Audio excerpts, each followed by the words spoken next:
요즘 평생 해보지 않은 다이어트를 하고 있습니다. 3주 계획을 했고 내일로 모든 일정이 마무리가 됩니다. 결과가 궁금하시죠? 10kg 감량했습니다. 기쁘네요. 이렇게 말하면 비결을 알고 싶은 분들 많으실 것입니다. 우리 교회에 제 다이어트 선생님들이 굉장히 많습니다. 제가 그분들을 소개해 드릴 테니 아마도 그분과 상담해 보시길 바랍니다. 한약을 먹으면서 하고 있는데요, 이 한약이 살을 빼는 그런 신비한 약은 아닙니다. 매일 식사를 굉장히 소량으로 하고 있어요.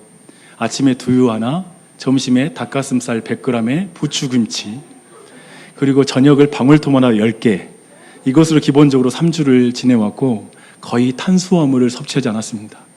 그 밥 한 숟갈 안 먹은 것 같아요. 고행이었습니다. 제가 얼마나 먹기를 탐하는 육체파 목사인지 아시는 분들은 굉장히 이 고통을 아실 것입니다. 그리고 운동도 빠지지 않고 했습니다. 매일 5km에서 7km, 이제 지난주에는 거의 7km씩 뛰고 그리고 걷고 하는 일을 반복했습니다. 처음에는 몸이 너무 힘이 들어서 걷는 것도 너무 힘이 들더라고요. 하지만 점점 제 근육에 힘이 붙기 시작하고 어느 순간 땀을 흘리면서 달리기를 하는데, 바람을 맞으면서 달리는데 내가 이런 날이 오던가, 내가 이런 기분을 느낄 수 있단 말인가 라는 그 기쁨과 어떤 희열을 느낄 수가 있었습니다. 근데 그 과정 속에 되게 영적인 어떤 유익들도 있더라고요. 마치 육체를 이렇게 연단하고 육체를 연습하는데 되게 영적인 원리들과 그것들이 되게 비슷하다라는 그런 생각이 드는 거예요. 그런 의미에서 사도 바울이 디모데에게 했던 그 말씀이 이해가 되더라고요. 육체의 연단은 약간의 유익이 있으나 경건은 범사에 유익하니 금생과 내생에 약속이 있느니라 라는 그런 말씀입니다. 우리가 육체를 연단하면 금생에 유익이 있지 않습니까? 하지만 영혼의 연단은 바로 금생과 내생에도 유익을 주죠. 하지만 육체의 연단은 우리에게 쉽지 않아서 정말 인내해야 되는 일인 것 같아요. 하물며 금생과 내생에 우리에게 복을 가져다 주는 우리의 영적인 연단, 영적인 부분에 대해서 관심을 갖고 거기에 신경을 쓰는 건 아마도 우는 사자와 같이 방해하는 사탄과 그리고 수없이 많은 우리 안에 죄성을 생각하면 이것은 더 큰 저항이기도 하고, 그리고 그것을 이기는 것은 우리에게 큰 인내를 요구하는 것이라 생각합니다. 인내.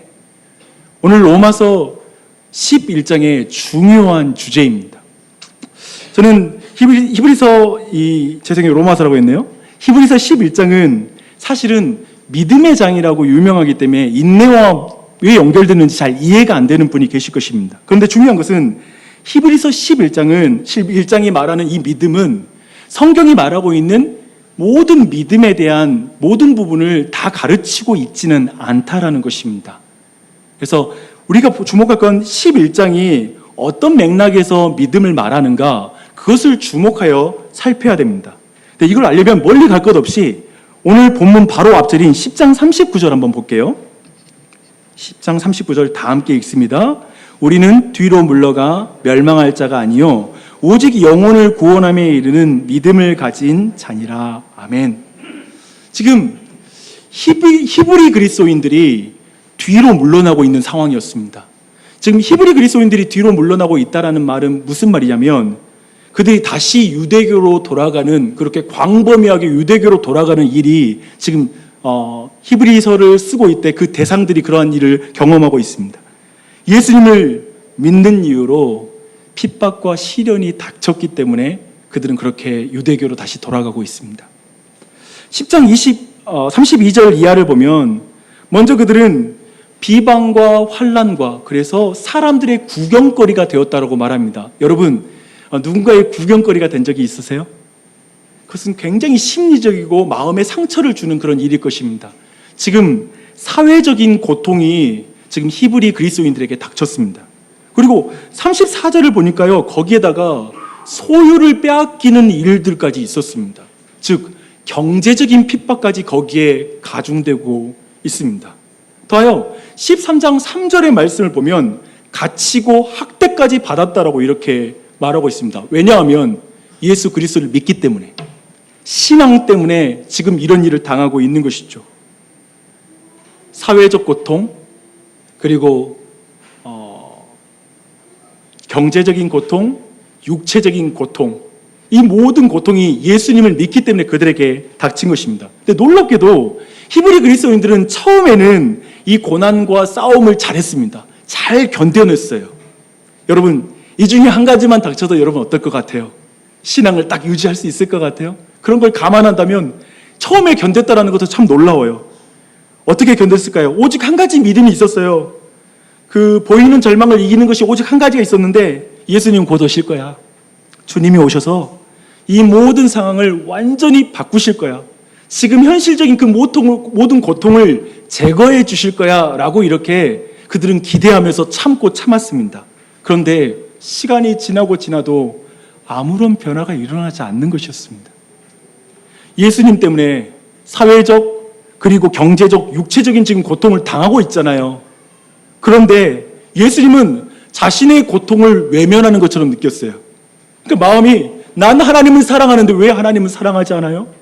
나는 하나님을 위해서 고통을 당하는데 왜 예수님은 나의 고통을 제거해 주지 않아요? 라고 이런 마음들이, 그런 상처난 마음이 지금 도천하고 있습니다. 그때 마침 유대교에서 히브리 그리스도인들에게 멋진 메시지가 도착한 거예요. 그게 뭐냐면, 다시 돌아와라. 집 나가면 개고생이다. 돌아오면 과거를 묻지 않으리라. 마치 이런 메시지가 선포되기 시작했습니다. 이 메시지를 듣고 정말 많은 히브리 그리스도인들이 다시 유대교로 돌아가는 일들이 지금 벌어지고 있는 것입니다. 이들을 향해 히브리 저자가 이렇게 외쳐요. 36절인데요. 10장. 너희에게 인내가 필요함은 너희가 하나님의 뜻을 행한 후에 약속하신 것을 받기 위함이라. 인내하라. 인내하라. 라는 것을 외치고 있습니다. 인내하라. 어떻게 인내할 수 있을까요? 38절에서 그 답을 말하고 있습니다. 나의 의인은 믿음으로 말미암아 살리라. 또한 뒤로 물러가면 내 마음이 그를 기뻐하지 아니하리라 하셨느니라.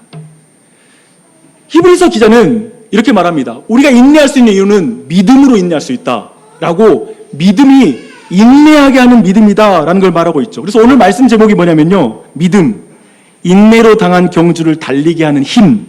이게 오늘 말씀의 제목입니다. 히브리서가 말하는 믿음은 바로, 따라하겠습니다, 인내하게 하는 믿음. 여기서 잠깐 히브리 그리스도인들이 처한 상황을 좀, 우리 삶을 한번 거기에 비춰봤으면 좋겠어요. 여러분은 예수님을 믿기 때문에 사회적, 그리고 경제적, 육체적인 고통 당하시는 분 여기 계세요? 주일날 교회 오면 바로 사회적인, 그리고 육체적인, 그리고 경제적인 손해를 보시는 분 여기 계십니까? 아마도 대부분은 그런 고통과 압박을 많이 느끼지는 못할 것입니다. 그래서 선뜻 언제 내가 예수님 때문에 고통당했나? 그거 있잖아요. 성경 본문을 보면은 그 예수님 때문에 고난당한다는 말씀 볼 때마다 난 도대체 예수님 때문에 고난당하는 게 뭐가 있지?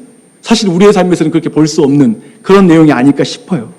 대신 아마도 이 자리에는 신자로서 세상에서 빛과 소금이 되어야 할 텐데, 그렇게 살기는커녕 그렇게 못 살고 있는 것에 대한 부담, 자책, 낙심의 마음을 가진 사람이 오늘날 한국교회 안에는 더 많이 있는 것 같아요. 그렇지 않아요? 부담, 낙심, 자책. 그냥 내가 너무 연약하고 내가 너무 미워서 그런 마음을 갖는 것이죠. 그것들은 어쩌면 오늘 본문에 히브리 그리스도인들이 당하는 그 고통과 지금 내가 당하고 있는 그런 고통과 그 내용을 도저히 비교하기 힘들고 어떻게 이걸 연결시켜야 될지 잘 모를 수 있습니다. 그렇죠? 그런데 잘 보십시오. 우리가 세상에서 빛과 소금으로 살면, 하나님의 백성으로서 이 세상에서 경건하게 거룩한 삶을 살기로 여러분이 결정한다면, 하나님의 백성으로서 살기로 결정한다면, 그리고 보이지 않는 하나님의 말씀을 따라서 이 보이는 세상에서 여러분이 살아간다면, 우리는 수많은 사회적, 그리고 경제적, 육체적 어려움을 경험할 수 있을 것입니다. 그렇지 않나요? 사실 많은 그리스도인들은 하나님의 말씀을 따르는 제자가 되면 어떤 어려움이 닥칠지 각자 직업 안에서 이미 어느 정도 알고 있어요. 그렇지 않아요? 내가 직장 다니면 어떤 손해 감수해야 되는지, 그리스도인으로서 말씀대로 살아가면 내가 어떤 피곤한 일을 당해야 되는지, 우리 모두는 그리스도인으로서 어느 정도 그런 내용들을 각자의 삶에서 알고 있을 것입니다. 근데 문제가 뭐냐면 우리가 그런 삶을 살기 싫다는 거예요. 많은 그리스도인들이 오늘날 어쩌면 믿음의 도전? 내 삶에 어떤 핍박도 없어, 어떤 어려움도 없어 라고 이렇게 생각하는 대부분의 것은 어쩌면 근본적으로 확인해야 될 것이 있다는 것이죠. 결국 보이는 현실에 굴복해서 많은 그리스도인들이 후회와 자책, 반복적인 회개, 그런데 변화는 없는 어떤 어정쩡한 삶. 그래서 어쩌면 우리 삶에 나는 그리스도를 위해서 이렇게 고난당하고 내가 주님을 따르기 위해 이런 고난을 당해가고 있어요 라고 말할 건 없고, 그냥 내가 너무 연약해서 자책하고 힘들고, 그러니까 내가 견디는 인내는 뭐냐면 나 스스로를 자책하는 것을 견디는 거. 넌 그리스도인도 아니야. 근데 그거 참고 교회 오는 거. 오늘 너가 예배드릴 자격 있어? 그거 참고 오는 게 인내가 되고, 그리스도를 위해서 고난당한다, 이 개념은 어쩌면 우리에게 굉장히 멀리 있는 고통의 개념이 아닐까 싶습니다. 제 말이 제가 헛짚었나요? 어쩌면 공감하는 부분들이 있으실 것 같아요. 그래서 인내하게 하는 믿음이란 어쩌면 스스로 죄책감을 인내하게 하는 믿음 정도가 된 것이 오늘날 우리의 신앙 현실이 아닌가 싶습니다. 그래서 오늘 고난을 인내하는 믿음이라는 이 주제, 지금 이것이 11장의 중요한 주제인데요. 이걸 우리가 정확하게 바르게 이해하려면 사실 스스로에게 가장 먼저 확인해야 될 것이 있습니다. 그건 이것입니다. 따라하겠습니다. 나는 제자인가? 나는 어떤 고난을 감수하더라도 믿음을 살고 있는가? 나는 믿음으로 살고 있는가? 혹시 어쩌면 이것이 우리 안에 확인돼야 돼요. 혹시 이런 믿음이 없다고, 내가 정말 그런 믿음이 없다라고 스스로 인정하는 분 계세요? 그렇다면 굉장히 미래가 밝습니다. 그 겸손한 마음으로 믿음을 알아가십시오. 그리고 그 겸손한 마음으로 내가 믿음이 없사오니 하나님 내게 믿음을 달라는 기도를 드리는 이 시간이 됐으면 좋겠습니다. 아멘. 우리 먼저 히브리서 11장 1절과 2절을 통해서 믿음에 대해서 한번 알아볼 필요가 있어요. 한번 다 같이 한번 말씀 읽어보겠습니다. 믿음은 바라는 것들의 실상이요 보이지 않는 것들의 증거니 선진들이 이로써 증거를 얻으니라. 저 자신이 성경을 배우는 학생으로서 그리고 설교자로서 저는 이런 말씀 해석하는 게 되게 어려워요. 저는 내러티브를 해석하는 쪽에 굉장히 강점을 가지고 있고요. 근데 이런 본문은 너무 어렵더라고요. 사실은 여러분 믿음이 뭐게요? 뭡니까? 믿음. 내가 원하는 대로 될 줄 믿습니다. 믿습니다잖아요. 그렇죠? 그게 믿음이에요. 믿음이라는 것. 그리고 오늘 말씀 되게 어쩌면 구름 잡는 말과 같은 말들이기도 해요. 지금 뜬구름 잡는 말, 모호한 말처럼 느껴져요. 믿음은 바라는 것들의 실상이요 보이지 않는 것들의 증거니라. 어때요? 무슨 의미인지 확 와닿습니까? 아마 대부분은 아닐 것입니다. 제가 이거 보는데 너무 복잡하고 이것을 해석하는 너무나 많은 신학자들의 해석들을 보면서 제가 그것들을 정리하면서 간략하게 제가 설명해 드릴게요. 우선 히브리서에서 믿음을 이해할 때 중요한 게 있어요. 그 기관이 있어요. 뭘까요? 눈입니다. 그래서 히브리서 11장의 말씀에 중요하게 믿음을 거론할 때 뭘 말하냐면 바라는 것, 보이지 않는 것, 보이는 것 이런 것들 대조하기도 하면서 믿음과 불신을 대조하고 믿음의 개념을 바라는 것과 보이지 않는 것과 연결시켜 말하고 있습니다. 질문 드릴게요. 여러분, 믿음은 보이는 것과 관련이 있는 것 같아요? 보이지 않는 것과 관련이 있는 것 같아요? 그죠? 보이지 않는 것과 연결시키는 게 당연하죠. 보십시오. 근본적으로 우리가 늘 교회를 다니면서 왜 굳이 하나님은 믿음을 요구할까? 우리의 갈망은 뭐냐면 확실하게 보여주고 우리에게 인도하면 좋을 것 같은데 왜 믿음? 없는데 믿으라고 하는 것일까? 이게 우리 신앙의 항상 고민이고 기독교 신앙을 볼 때 항상 우리 안에 있는 갈등입니다. 근데 근본적으로 성경은 우리의 대상이 영이시며 영원하신 하나님이시기 때문에 근본적으로 믿음이라는 것이 발생할 수밖에 없습니다. 제가 차근차근 설명해 드릴게요. 사실 성경은 우리가 깨달음을 통해 우리의 이성으로 하나님을 더듬어 알아갈 수 있는 깨달음의 종교를 말하는 것이 아닙니다. 깨달음을 통하여 하나님을 알아갈 수 있는 사람이 아무도 없다라고 성경은 도리어 말하고 있죠. 동시에 성경은 말하는 건 믿음으로만 하나님을 만날 수 있다, 믿음으로만 구원을 받는다라고 이렇게 말하고 있습니다. 사실 모든 타종교들은 인간의 이해라는 그 말할 수 있는 그 깨달음으로 종교를 구축합니다. 하지만 기독교는 우리 하나님이라는 대상 자체가 인기 우리의 창조주이고 영원하시며 무한하시며 무소부지하시며 전능하신, 즉 인간과 어떠한 속성을 공유하지 않으시는, 어쩌면 우리를 완전히 초월하시는 하나님이기 때문에 그 하나님을 우리 눈에 보이게 만드는 순간에 그것이 우상이 되는 것이죠. 그래서 하나님이라는 존재는 너무 커서, 예를 들면 제가 이것을 눈앞에 대고 봐도 그걸 못 읽지 않습니까? 하물며 이 작은 것도. 근데 그 하나님이 무한하게 크신 분인데 내가 그 앞에서 하나님을 어떻게 볼 수 있겠습니까? 그래서 근본적으로 성경에서 요구하는 건 하나님을 믿으라는 것입니다. 그래서 성경에서 말하는 것은 하나님은 믿음의 대상이지 깨달음의 대상이 아니다 라고 이렇게 말씀하시는 것입니다. 그런데요, 우리가 이 보이지 않는 하나님을 믿는다는 것은 어떤 의미일까요? 도대체 보이지 않는 하나님을 믿는다. 3절을 읽겠습니다. 믿음으로 모든 세계가 하나님의 말씀으로 지어준 줄을 우리가 아나니 보이는 것은 나타난 것으로 말미암아 된 것이 아니니라. 굉장히 중요한 말씀입니다. 신자는 눈에 보이는 모든 세계가 보이지 않는 하나님의 말씀으로 지어진 줄을 믿습니다. 이 대조를 보십시오. 우리는 보이는 것, 이 나타나는 것은 보이지 않는 분으로 말미암아 생긴 것이라는 거예요. 그것을 분명히 말하는 거예요. 이걸 생각해 보면 어쩌면 우리 모두는 눈에 보이는 것이 전부라고 생각하는 게 우리예요. 인간은 평생, 저는 신앙을 가져도 그렇더라고요. 평생 동안 눈에 보이는 것이 전부인 거예요. 그래서 우리는 자꾸 현실에 끌려요. 현실주의, 자연주의가 끌려요.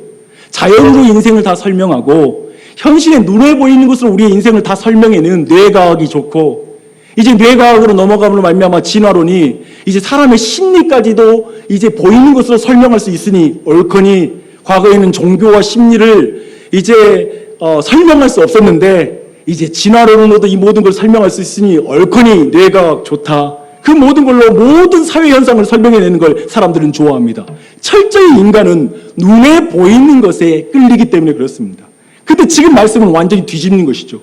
보이는 것은 보이지 않는 하나님으로 말미암아 생긴 것이다. 무엇이 리얼리티냐? 무엇이 실상이냐? 무엇이 실체냐? 하나님이 실체이다. 하나님이 창조주이다. 이렇게 말씀하고 있는 것입니다. 그 증거가 뭐예요? 하나님이 실체고 보이지 않는 하나님이 실체고 보이지 않는 하나님의 말씀이 실체인 증거가 뭐냐면 창조물을 봐라 이거예요. 왜냐하면 태초에 하나님이 말씀으로 세상을 지었거든요. 그래서 참된 그리스도인은 창조물을 볼 때 하나님의 말씀 반드시 이루어져. 창조물을 볼 때마다 하나님은 말씀대로 이거 다 만들었어. 그러니까 주님 다시 오신다고 하신 그 말씀 분명히 이루어져. 이렇게 창조물이 바로 실체인 거예요. 보이는 것이 보이지 않는 하나님에 대한 실체라고 말하는 것이죠. 그리고 6절에서 신자가 좀 더 어떤 하나님을 믿는지 구체적으로 말하고 있어요. 믿음이 없이는 하나님을 기쁘시게 하지 못하나니 하나님께 나아간 자는 반드시 그가 계신 것과 또한 그가 자기를 찾는 자들에게 상 주시는 이심을 믿어야 할지니라. 그곳에 계신 분, 말씀으로 창조하신 창조주를 말하는 것이고요. 자기를 찾는 자들에게 상 주시는 이심이라는 말은 뭐냐면 심판주 하나님을 말씀하고 있습니다. 그렇다면 이 믿음이 없이는 하나님을 기쁘시게 할 수 없다는 거예요. 창조주 하나님과 그리고 심판주 하나님을 믿지 않으면 하나님을 기쁘시게 할 수 없다라고 성경은 말하고 있습니다.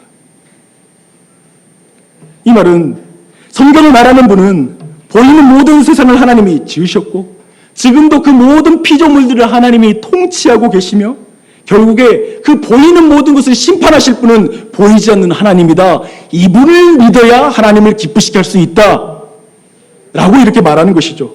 이 하나님에 대한 믿음이 없이는 하나님을 기쁘시게 할 방법이 없어요. 알아요. 지금 전혀 하나님을 믿지 않는 사람들이 이 말을 어떻게 들을지. 그리고 이 자리에 이 부분에 대해서 여러 가지로 마음이 스치는 거 알아요. 궁극적으로 믿음이 있어야 돼요. 이 하나님을 믿는 것 외에는 없어요. 근데 이런 의미를 지금 배교하고 있는 히브리 그리스도인과 연결하면 1절과 2절 말씀이 더욱 확연하게 그 의미가 우리에게 드러납니다.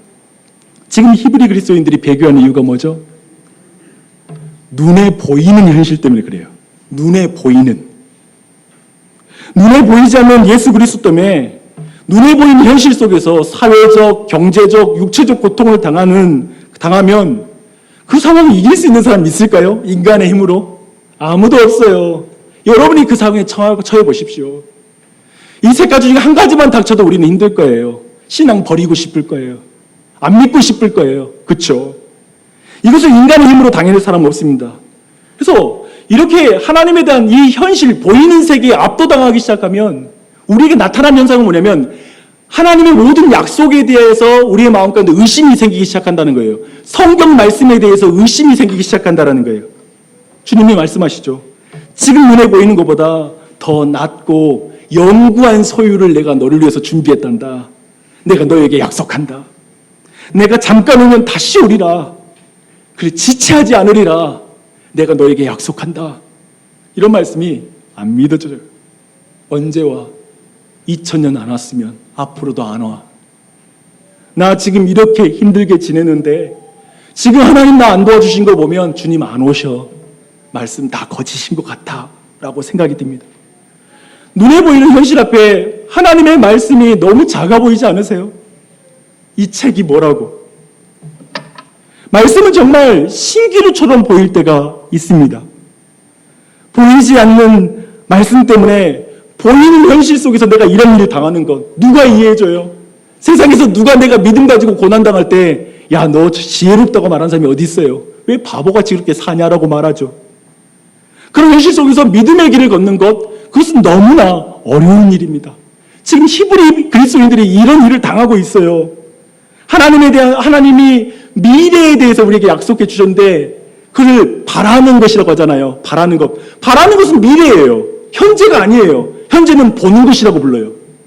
근데 우리에게 자꾸 바라는 것, 그럼 불확실한 미래일 뿐 지금이라는 현실에서는 허상처럼 보이는 거예요. 이게 그리스도인들의 마음에도 계속 따라붙는 거예요. 그렇지 않아요? 그래요.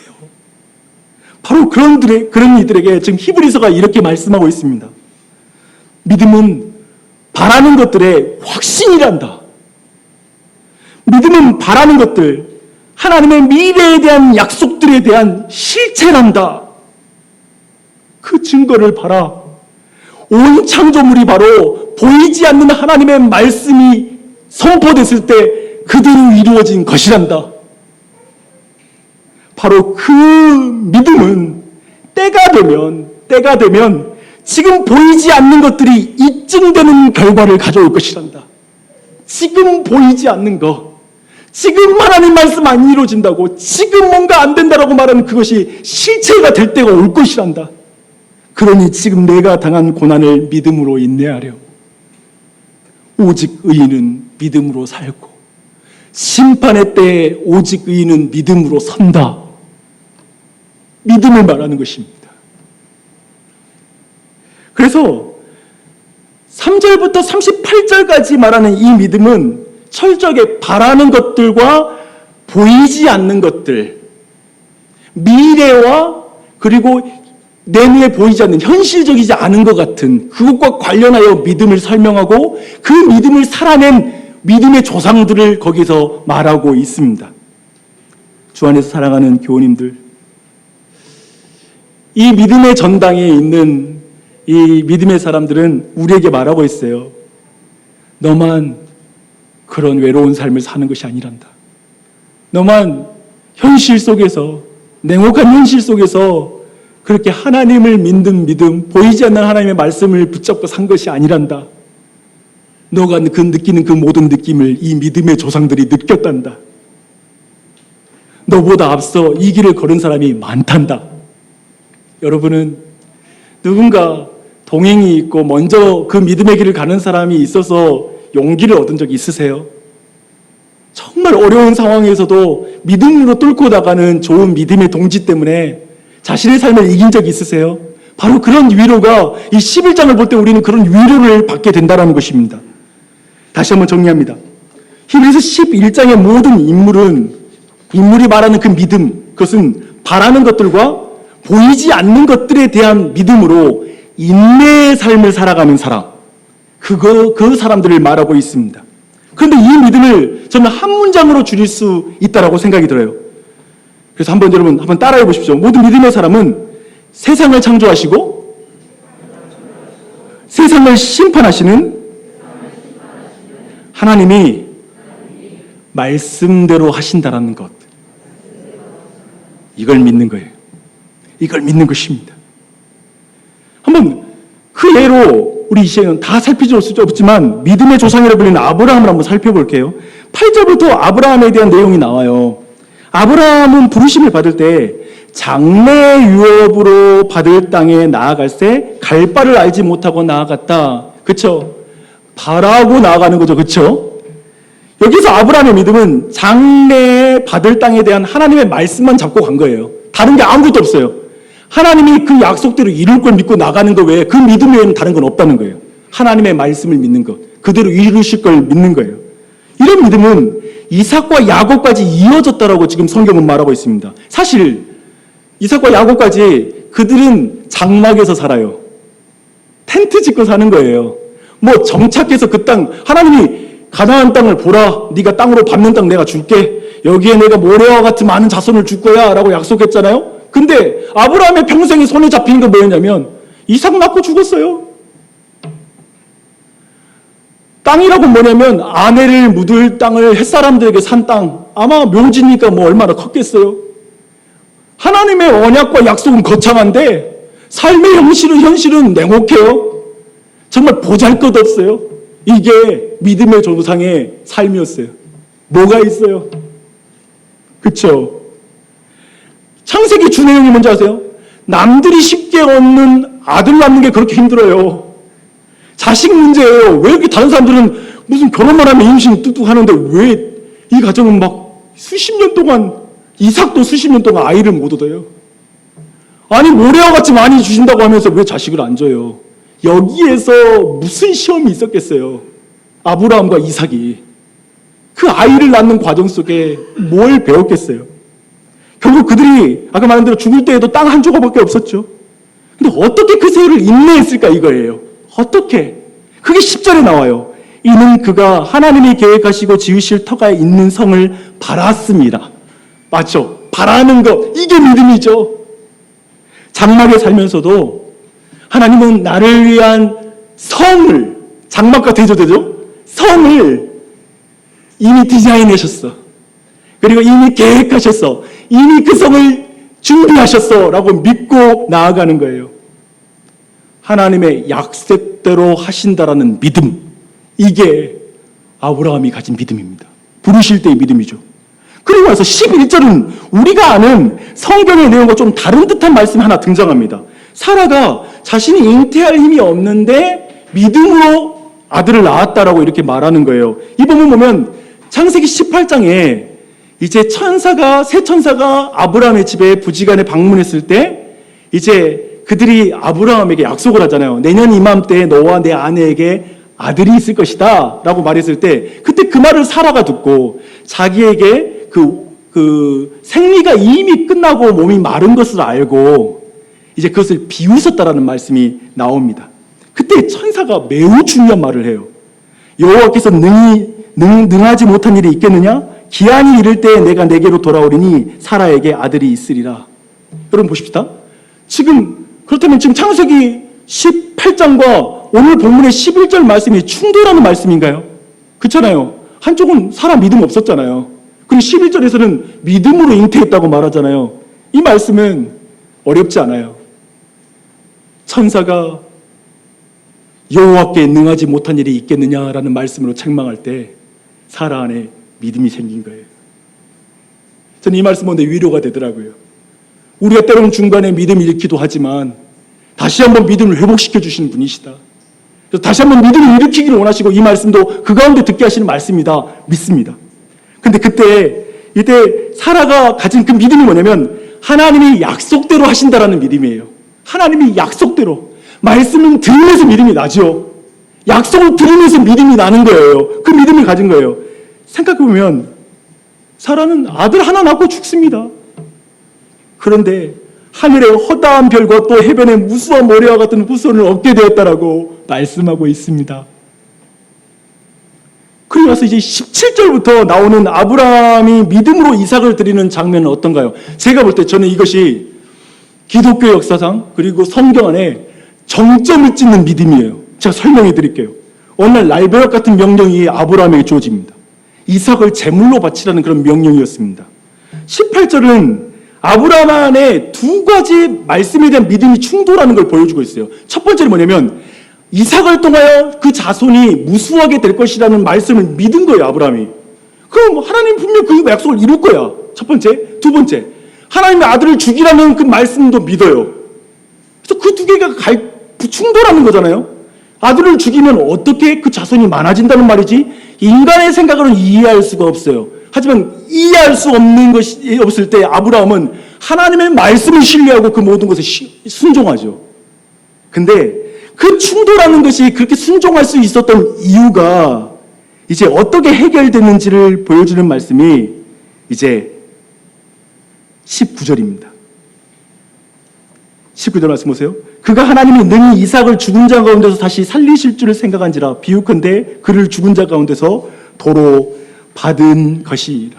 봐봐요. 지금 아브라함 안에 하나님이 이삭을 통해서 분명히 언약 자손을 줄 것이라고 약속했으니까, 근데 죽이라고 하셨으니까, 근데 생각해보니까 죽여도 하나님이 다시 이삭을 살려서 이제 그 자손을 번창케 하실 것이라는 말씀이구나 라고까지 가는 거예요. 부활의 신앙에 이르는 거예요. 부활의 신앙. 이건 인간 인류 역사상 가질 수 없는 믿음이잖아요. 그렇죠? 부활의 신앙을 갖게 된 것입니다. 이것도 동일합니다. 어떻게? 하나님이 말씀하신 걸 이룬다라는 거죠. 창조주와 심판주는 반드시 말씀하신 것을 기억고 이루신다. 내가 이해할 수 없는 하나님의 말씀이 주어져도 내 상식과 그리고 모든 것과 이해할 수 없는 하나님의 말씀이어도 나는 하나님이 하나님의 뜻을 이룰 걸 믿어 하고 순종한 거예요. 이것을 믿은 것이죠. 이 믿음이 우리 모두에게 있길 바라요. 세상을 창조하시고 세상을 심판하시는 하나님이 말씀대로 하신다. 이 믿음. 이것이 바로 아브라함의 믿음입니다.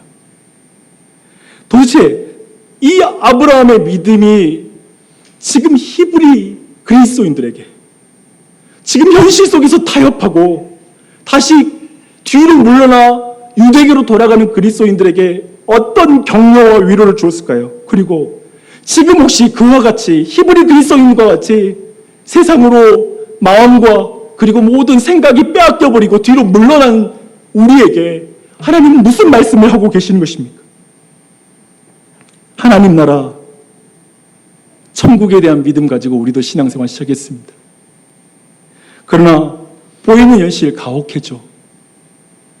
신자를 고통스럽게 하는 것은 하나님의 약속은 거창해 보이는데 자신이 처한 현실은 너무나 초라하기 그지없을 때, 그때 우리는 신앙에 대해서 고민이 돼요. 교회 올 때마다 목사님은 하나님에 대한 약속 말하면서 막 하는데 그냥 계속해서 거짓말하는 것 같고 계속해서 어쩌면 항상 희망 고문하는 것 같은 그 단어, 그게 뭐예요? 믿으십시오 이거잖아요. 현실은 아닌데 왜 믿으라고 그래? 저는 이게 신앙적으로 갈등이 있더라고요. 현실은 아닌데 왜 믿으라고? 그 믿음이라는 말이 그냥 교회는 때우는 말이야. 믿으세요, 믿으세요. 그러면서 우리는 실망하기도 해요. 왜 우리는 세상 사람이 쉽게 아기도 낳는데 우리 왜 기도해야지 애들을 낳죠? 그런 생각 해보셨어요? 세상 사람들이 쉽게 얻는 걸 왜 나는 이렇게 어렵게 얻지? 세상 사람들 집 한 채 마련하는데, 내 친구는 그렇게 마련했는데 나는 왜 이렇게 집 한 채 마련하는 거 힘들지? 내 땅 내 한 평 가지는 게 그렇게 욕심인가? 하나님은 그렇게 나한테 주기 싫으신가? 하나님은 나에게 그렇게 응답하기 싫으신가? 행복한 가정 이루고 싶은 게 그렇게 내가 대단한 어떠한 꿈인가? 부부 사이 좋고 싶은 게 내 안에 대단한 꿈인가? 왜 내 안에 이 관계의 문제를 안 풀어주시지? 우리의 현실은 그런 것들 투성인 거예요.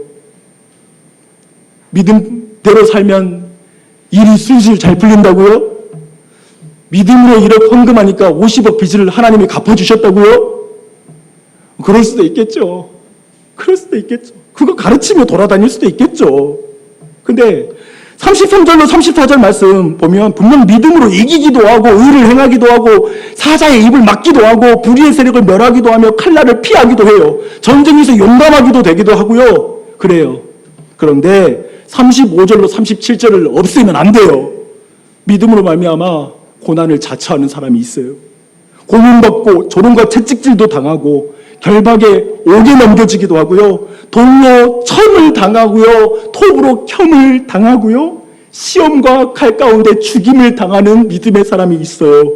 궁핍과 환난과 학대를 당하는 사람이 있다라고 말하고 있습니다. 저는 목사님 믿음으로 살면 제 이 문제 해결될까요? 이렇게 묻는다면 네, 될 수도 있어요. 하지만 혹 그렇게 되지 않을지라도 하나님은 도우실 거예요. 이렇게 말할 것 같아요. 믿으면 다 된다라는 말 자신 있게 말 못하겠어요. 내 현실적인 문제 다 풀린다는 말 자신 있게 못하겠어요. 저는 그렇다면 말씀을 속이는 것이고 제가 잘못 여러분에게 가르치는 거예요. 성경은 그렇게 말하지 않기 때문에 그렇습니다. 이런 말 들으면 당장 신앙생활 그만하고 싶으시죠. 이 자리에 어쩌면 기독교 신앙으로 들어올까 말까 고민하는 사람 오늘 잔뜩 그래 좀 신앙 한 발 들여놨다 큰일 나겠다. 여러분이 아시겠지만 우리 대부분 엉망인데 한 발 들여놓으면 포기가 안 되는 게 이 기독교의 무서움이에요. 포기가 안 돼요. 완전히 떠나버리고 싶은데 안 떠나지는 게 이게 하나님의 무시무시한 사랑입니다. 이걸 여러분이 무시하면 안 돼요. 근데 사실 괜히 발 잘못 들여놔서 주일마다 돈보다 하나님을, 자식보다 하나님 더 사랑하라 말씀 들으면 괴롭지요. 그런데 교회 나오고 있어요. 혹시 이 가운데 뒤로 물러나고 계신 분 계십니까? 다시 세상으로 돌아가고 싶은 분 계십니까? 다 이런 것마저 다 놓고 싶은 분 계십니까? 그런 이들에게 히브리서가 말하고 있습니다. 인내하라. 너는 뒤로 물러가 멸망할 자가 아니란다. 오직 영혼을 구원함에 이르는 믿음을 가진 자니라. 다시 믿음을 불일 듯 일으키시는 은혜가 있길 바랍니다. 11장 13절 이하입니다. 이 사람들은 다 믿음을 따라 죽었으며 약속을 받지 못하였을 때 그것들을 멀리서 보고 환영하며 또 땅에서는 외국인과 나그네임을 증언하였으니 그들이 이같이 말하는 것은 자기들이 본향 찾는 자임을 나타내미라. 그들이 나온 바 본향을 생각하였더라면 돌아갈 기회가 있었으리니와 그들이 이제는 더 나은 본향을 사모하니 곧 하늘에 있는 것이라. 이러므로 하나님이 그들의 하나님이라 일컬음 받으심을 부끄러워하지 아니하시고 그들을 위하여 한 성을 예비하셨느니라. 여러분, 세상으로 돌아갈 기회 있습니다. 도저히 안 되겠으면 싸들고 돌아가십시오. 목사가 이런 설교하면 안 되겠죠. 사랑하는 여러분, 돌아갈 기회 있지만 우리 여기 앉아 있어요. 지금 여기 있어요. 더 나은 본향이 있어요. 기억하세요. 현대 모든 판타지 문학의 원조라고 불리는 책이 하나 있어요. 반지의 제왕이라는 책입니다. J.R.R. 톨킨이라는 분이 쓴 그런 책인데요. 톨킨이 다른 단편 소설 하나를 또 썼는데요. 니글의 이파리라는 그런 책입니다. 여기 책에 등장하는 니글은 되게 쓸데없는 일에 마음을 다해서 그걸 보내는 캐릭터예요. 사실 그는 항상 그 마음속에 멋진 화가로서 굉장히 대단한 작품에 대한 기대가 있는데요. 그가 그려야 될 실체를 마음속에 품으면서 그리고 그것을 그리고 싶어하는 욕심이 굉장히 많은 사람이에요. 그래서 사다리를 타고 올라갈 정도로 큰 캔버스를 마련합니다. 그리고 항상 머릿속에 자기 마음속에 있는 그 멋진 실체를 어떻게 옮겨야 될지 항상 고민하고, 그리고 포부를 가득 가지고 있는 그런 사람이에요. 그런데 주변 사람들이 그를 가만히 놔두지 않는 거예요. 세상의 순리와 이웃들의 시끄러운 소리로 그림을 그리지 못하고, 또 그때마다 니글은 항상 그런 쓸데없는 일, 귀찮은 일들, 그리고 그들을 위해서 시간을 함께 보낼 때 항상 또 마음 다해서 그 사람들과 또 시간을 보내줘요. 사실 니글은 이웃을 굉장히 사랑하는 사람이었어요. 그러다가 평생 이파리 하나 달랑 그리고 죽습니다. 그는 마지막에 완벽하게 그리지 못하고 이파리 하나만 그리고, 자신의 머릿속에 실체가 있는데 딱 하나 이파리 하나 그리고 그리는 그 그림을 보면서 너무 보잘것없다고 생각하면서 절규해요. 그런데 이야기가 여기서 끝나지 않아요. 니글이 천국에 들어가서 깜짝 놀랍니다. 천국에서 그가 정말 그리고 싶었던 그 실체, 그 전체의 마을이 그려져 있는 거예요. 그걸 보고 너무나 기뻐합니다. 니글이 그토록 원했던 그 실체는 바로 천국이었습니다.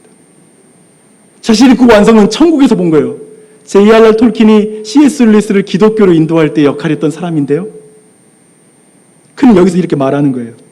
주 안에 사랑하는 여러분, 보이는 것은 보이지 않는 하나님으로 말미암은 것입니다. 우리가 이 땅에 살아갈 때 어쩌면 하나님의 나라를 위해서 살아도 하나님 나라의 완성은 보지 못할 거예요. 우리가 생각하는 그 실체의 완성은 보지 못할 거예요. 마치 내 삶이 니글이 이파리 하나 그린 것처럼 그냥 부부 사이, 그리고 자녀들과의 관계 안에 정신없이 시간 보내다가 마지막 날에 내가 그린 인생의 그림이 뭔가, 난 도대체 무슨 인생 살았나? 라고 자신의 삶에 대해서 어쩌면 절규할지도 몰라요. 보잘것없으니까. 내 인생 어렸을 때는 그렇게 꿈이 많았는데 내가 결혼하고 성장하며 이게 뭐냐? 어쩌면 그럴 줄 몰라요. 이것저것 하다 보니 한 것이 하나도 없는, 제대로 한 것은 하나도 없는 것 같은 인생 말입니다. 근데 기억하세요. 아브라함이 땅 한 평 보고 죽어요. 믿음의 조상이라고 말해요. 현실 속에서 우리가 이파리 하나라도 내가 하나님 나라를 위해서 살아갈 때 천국에서 하나님은 그 이파리에 모든 실체를 그려놓은 그림을 가지고 우리를 기다리실 것입니다. 이걸 믿으십시오. 이것이 바로 하나님 나라를 사는 삶입니다. 주 안에 사랑하는 여러분, 하나님이 말씀대로 하시는 것을 믿으십시오. 우리 구주 예수님 다시 오십니다. 여러분이 바라는 것이 하나님의 나라면 그 백성으로 이 땅을 사십시오. 화려하지 않아도 좋아요. 거창하지 않아도 좋습니다. 이런 아리랑에다가 미국에서 찬송가로 부르는 한 노래가 있어요. 그 가사가 이렇습니다. 가다가 힘들면 쉬어가더라도 손잡고 가보자, 함께 가보자. 하늘 본향 가는 길. 보이는 세상 가운데 보이지 않는 하나님 믿고 나아가는 건 나 혼자는 안 되더라고요. 옆에 함께하는 교회가 필요해요. 교회와 함께 나아가시게요. 제 다이어트의 진짜 비밀을 알려드리겠습니다. 사실 제가 속한 카톡방에서 매일마다 제 몸무게를 체크하고요. 그리고 뭐 먹었는지까지 확인합니다. 근데 그게 싫은 게 아니라 나는 이 사람들이 필요해라는 느낌을 받아요. 그들이 함께 해주지 않았으면 내가 어떻게 할 수 있겠어요. 그러면서 공동체가 이해가 되더라고요.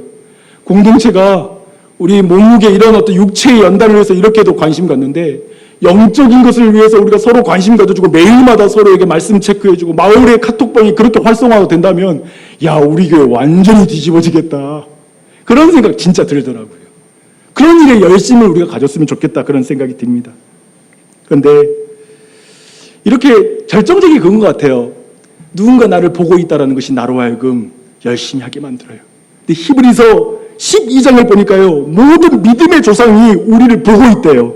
이러므로 우리에게 구름같이 둘러싼 허다한 증인들이 있으니 모든 무거운 것과 얽매기 쉬운 죄를 벗어버리고 인내로서 우리 앞에 당한 경주를 하며 믿음의 주여 온전하게 하시는 이인 예수를 바라보자. 아멘. 주 안에 사랑하는 여러분, 오직 의인은 믿음으로 말미암아 삽니다. 하나님이 말씀대로 하십니다. 아멘. 하나님이 하신다라는 믿음은 우리의 책임을 약화시키는 것이 아니라 우리의 열심을 더 불러일으킬 것입니다. 믿음으로 죄와 싸우고 마귀를 대적하며 하나님의 나라를 소유한 자로, 본향을 가진 자로 이 땅에서 나누며 베풀며 형제를 사랑하는 온 교우들 되기를 예수님의 이름으로 축원합니다.